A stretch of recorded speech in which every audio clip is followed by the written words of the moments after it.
Well, Mike, The sheriff's race pits David Mapp against John Downs. Mapp says he's the man for the job because he's held every position in the Norfolk department. I started from the bottom and worked myself right up through the ranks. In addition, he has the endorsement of retiring Sheriff Charles Levitt and a host of political heavyweights.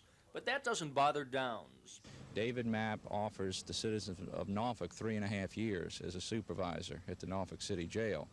When you consider it in that context, 27 years versus 3.5, I think the choice becomes a little more obvious and leaves out the importance of the endorsements. Both candidates agree that overcrowding is a major problem here at the Norfolk City Jail. According to Mapp, the best solution to that problem would be to create a regional farm that would handle work release inmates from all area cities. While Downs says a regional facility for female prisoners will create more space in the jail. Downs is making an issue of the fact that Mapp has lived in Norfolk for only the past 1.5 years and at other times lived in and out of the city. Mapp says that's foolish. I think it's an issue that's clouding the main issues.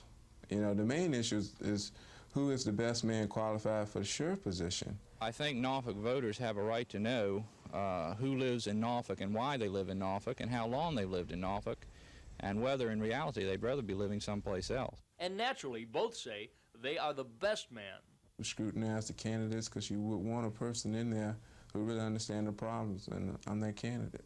Do Norfolk taxpayers want a social worker for sheriff, or do they want a law enforcement professional for sheriff? I think that's the basic difference between myself and David Mapp. In Norfolk, Mike Deason, The Daily News.